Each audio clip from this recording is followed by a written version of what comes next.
আসসালামু আলাইকুম। আশা করি সকলে ভালো আছেন। যে যেখান থেকে দেখছেন আপনাদের সকলকে স্বাগত।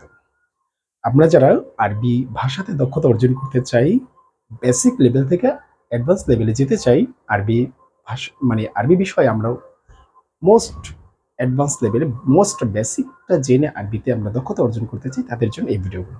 অবশ্যই আপনার ভিডিওটা দেখবেন পরিপূর্ণ যদি আরবি ভাষায় দক্ষতা অর্জন করতে চান।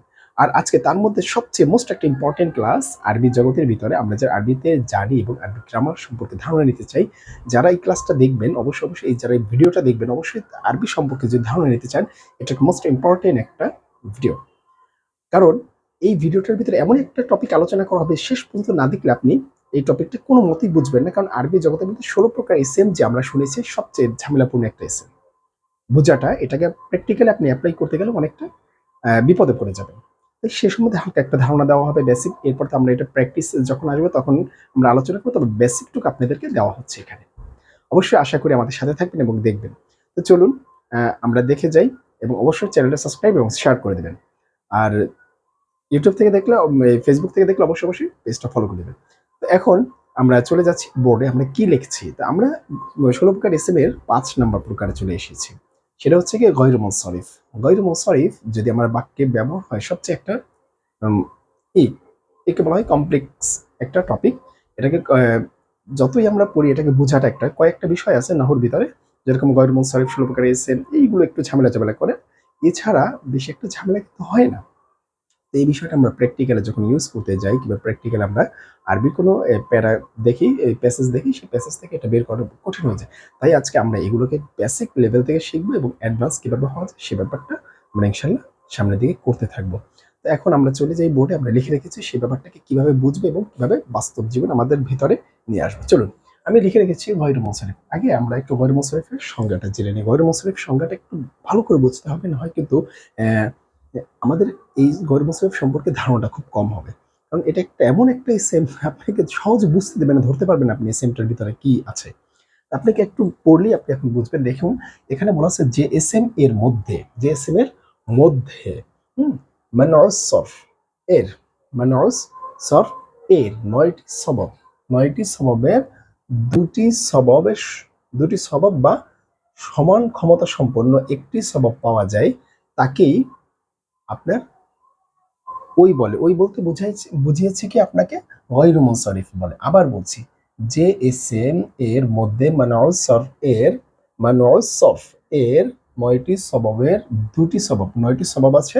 এই যে 9টি সবব আমি লিখে রেখেছি, 9টি সবব এর মধ্যে দুটি সবব বা তার সমান একটি সবব পাওয়া যাবে, সেই শব্দটাই হবে গয়রু মুনসারিফ।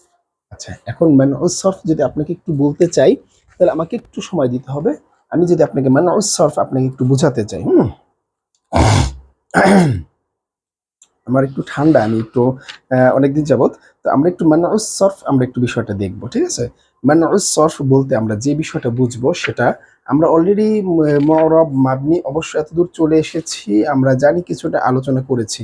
হ্যাঁ, এখন এই মানউস সরফ যদি আপনি বলতে চান, এটা হচ্ছে যে বিষয়টা, মানউস সরফের বিষয়টা হলো যে আপনার যাতে দুটি এসএম একসাথে থাকে কিন্তু তাতে কোনো হরফ গোপন থাকে না।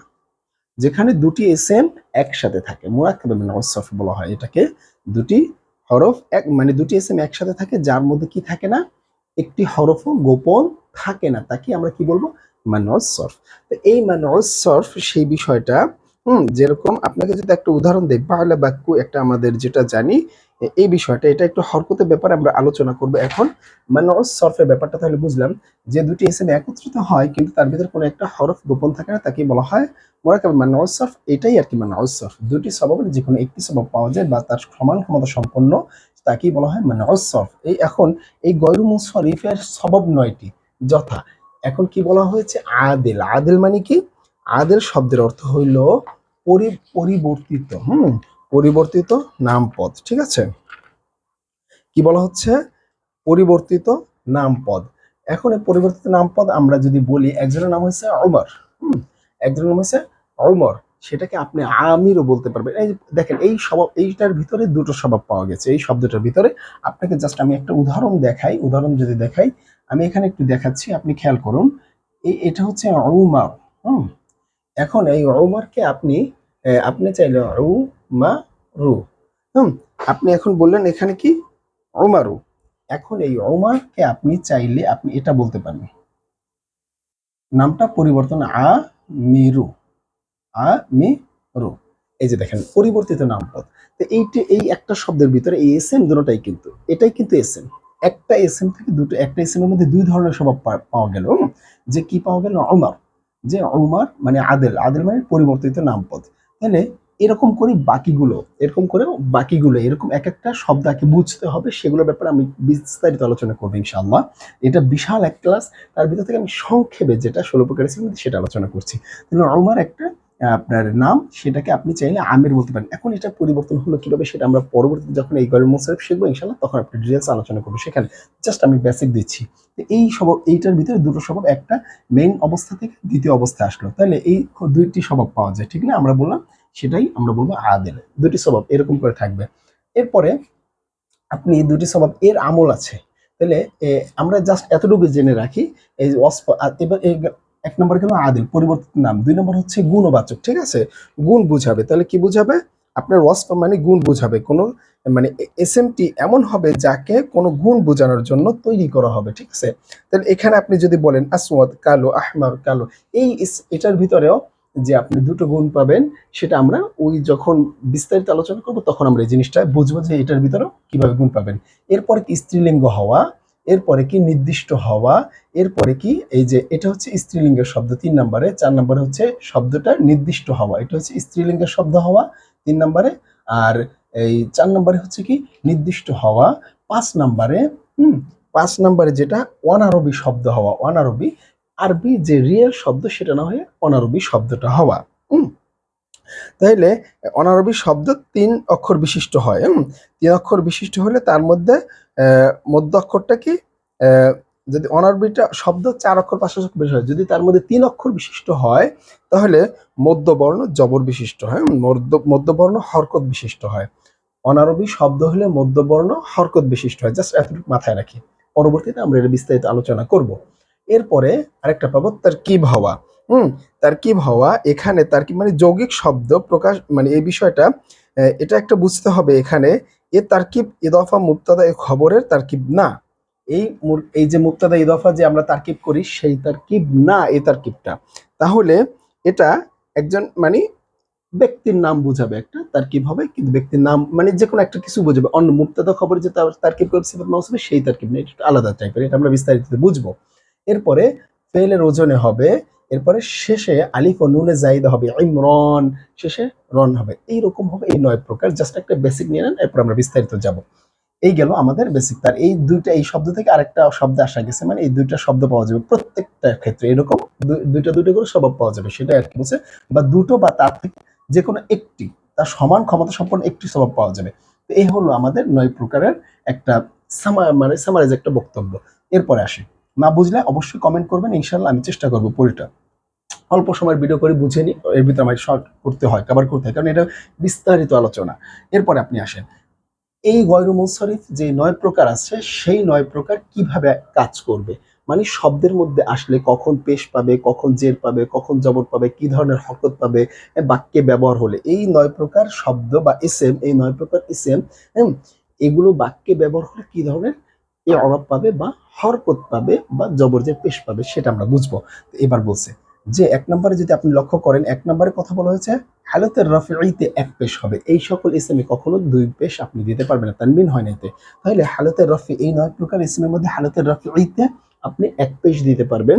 এবং আরেকটা 2 নম্বর যদি আপনি লক্ষ্য করেন, 2 নম্বর যেটা বলেছে হালতে নসবি ও হালতে জাররি, হালতে নসবি ও হালতে জাররি, এই দুইটায় একই ধরনের হরকত পাবে। এই দুটাতে সবসময় এক জবর হবে, কখনো জের হয় না। তার মানে গয়রু মুনসারিফে কখনো তানবিন হয় না, গয়রু মুনসারিফ কখনো জের হয় না। গয়রু মুনসারিফে তানবিন হয় না, গয়রু মুনসারিফে জের হয় না। আশা করি বোঝাতে পেরেছি। তো এই হচ্ছে আমাদের এই এই 9 প্রকার এসএম, গয়রু মুনসারিফের অধীনে যে এই 9 প্রকার এসএম, এদের একটা বৈশিষ্ট্য। এসএম গুলো আমাকে চিনতে হবে, আমরা ইনশাল্লাহ আসবো বিস্তারিত, আমি পার্ট বাই পার্ট যাচ্ছি, ইনশাল্লাহ আপনারা বুঝবেন। তো এখন আমি একটা এক্সাম্পল দিয়েছি, এই যে আপনি যে কথাগুলো এখানে বলেছেন, এক মানে যে পেশের অবস্থা যখন হবে আপনি কিভাবে বুঝবেন এটা পেশের অবস্থায় আছে, এটা গয়রু মুনসারিফের শব্দ বাক্যের মধ্যে থেকে তাহলে এই যে দেখো, এই যে এখানে বলছে যা উমার, একজনের নাম বুঝিয়েছে। আপনি এখন চিন্তা করবেন এই নামটা কি পরিবর্তিত হয়, করা যাবে, এটা কি গয়র মুনসারিফের আদিলের ভিতরে নেওয়া যাবে? তাহলে এই যা আনি, আমার কাছে একজন লোক আসলো, উমার, এই যে এক পেশ পেয়েছে, হালাতের রাফি, তাহলে এটা নাম পরিবর্তিত, কারণ এই গয়র মুনসারিফের একটা গুণ আছে, নাম পরিবর্তিত, নাম এই একটা বুঝায়, অথবা গুণ বুঝায়, অথবা স্ত্রীলিঙ্গ বুঝায়, অথবা নির্দিষ্ট বুঝায়, অথবা অনারবি শব্দ বুঝায়, অথবা বহু বচন বুঝায়, অথবা তারকিব বুঝায়, অথবা ফেলের ওজন বুঝায়, অথবা আলিফ নুন, এই 9 প্রকার শব্দের মধ্যে কোনটা আছে শেষে তাকে উমার নাম বুঝিয়েছে, এক নম্বরটা। এরকম অন্যগুলোও হতে পারে, সেটাই। হ্যাঁ, আর এখানে যা শুধু যা হবে, আপনি অনেক কিছু জাহাবা আছে, নাসরা আছে, করজা, এরকম অনেক ভার ব্যবহার করতে পারবেন আপনি চাইলে আপনার মন মতো। জাস্ট এখানে একটা উদাহরণ বোঝানোর জন্য, এটা বুঝেনি, আপনারা বুঝেন, যখন আমরা এগুলো প্র্যাকটিক্যালে আসবো তখন আমরা এগুলো দেখবো। যে আনি ওমর, আমার কাছে ওমর আসলো। এখন এইটা আপনি যখন হালাতে নিসবিতে চলে গেলেন, তখন দেখেন আপনি একটু ফেলটা চেঞ্জ করে বলেন, জাস্ট একটা আমরা বোঝার ক্ষেত্রে অনেকটা অ্যাডভান্স হয়ে গেলাম, শুধু এই একটা যাই ব্যবহার করবে বিষয়টা এমন না। তাহলে রাআইতু, আমি দেখলাম, এখানে কি হয়েছে, যে কে আসলো, যা উমার, কে আসলো, আসলো উমার আসলো, কার কাছে আসলো, আমার কাছে। তাইলে যা ওমর, কাজকে করে, আসার কাজটা ওমর করে। তাইলে আমরা এতটুকু জেনেছি যে ফেল ও ফাইল যদি হয়, ফেলের ফাইল সবসময় পেশ পায়, ফেল এর ফাইল মানে ফেলের কর্তা যিনি, মানে সাবজেক্ট যিনি, একটা ভার্বের সাবজেক্ট যিনি, সে সবসময় আরবিতে পেশ পায়।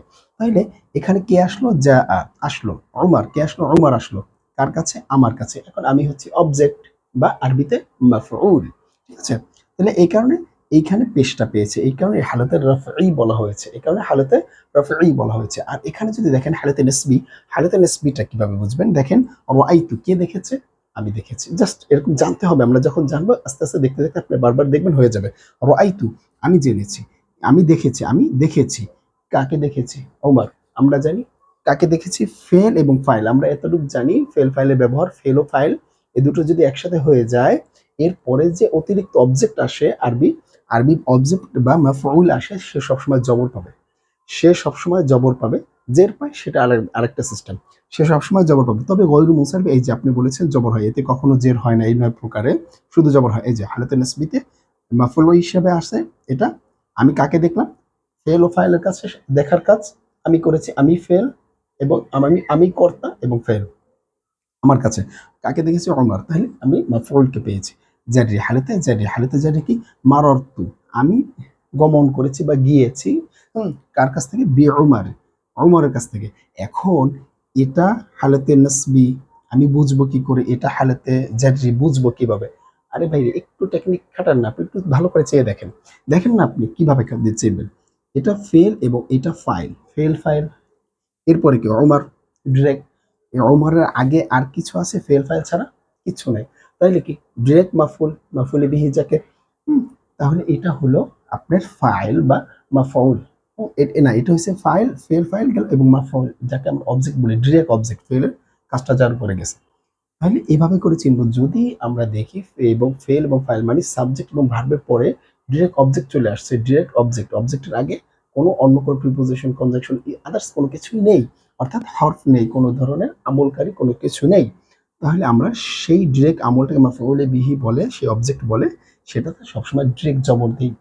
আরেকটা, যখন দেখবো এরকম ফেল ফাইলের পরে তার একটা প্রিপোজিশন বা কনজাংশন ইত্যাদি অন্য কিছু এসেছে আরবি, তখন এই যে যেইটা যে আমল করে, যেটার যে কাজ, এই প্রিপোজিশনটা আসলে আরবি ওই নাউনের আগে, নাউন বা প্রোনাউনের আগে ওই প্রিপোজিশনটা আসলে নাউনের অবস্থা কি হবে, কি ধরনের জবর জের পাবে, আমাদের সেটা বুঝতে হবে। তাহলে এখন এখানে যেটা এসেছে হরফে জার, হরফে জার কি করে, এই এসএমকে জের দেয়, কিন্তু এখানে জের দিল না, কিন্তু কি মনে মনে জের আছে, মনে মনে জের আছে, কারণ এটার ভিতরে লুকায়িত আছে। তাহলে এটা হালাতে জারি, কিন্তু এই 9 প্রকার ইসিম কখনোই জের এবং তানবিন নেয় না। এই হচ্ছে এই 9 প্রকারের আমলটা, এটা সারা জীবন মাথায় রাখতে হবে। এই 9 প্রকার ইসিমের আমলটা এমন হয়, এই 9টি স্বভাব, এই 9 প্রকার ভিতরে দুটি স্বভাব বা তার সমান একটি স্বভাব থাকতে হবে। মানে নসরফ কি, যে দুটি ইসিম তার ভিতরে কোনো একটা হরফ গোপন থাকে না। যেরকম আহাদু ওয়া আশারাতুন, আহাদু ওয়া আশারা, ওয়া ছিল, এই ওয়াওটা কি গোপন হয়ে গেছে না, এটা কিন্তু এই আমার মানব সরফ না, কিন্তু বালা একটা বাক্য, একটা শহরের নাম, একটা শহরের নাম বাংলা বাক্য, এখানে কোনো অক্ষর গোপন হয় নাই। তো এরকম এগুলোকে আমরা বলবো কি নজ সার্ফ। এই 9 প্রকার। এ পর্যন্তই আজকে। তা আমরা পরবর্তী ভিডিওতে দেখা হবে। আজ আশা করি যদি আপনারা না বুঝে থাকেন অবশ্যই আপনারা কমেন্ট করবেন যে হ্যাঁ স্যার এখানটা আমার বুঝতে হবে।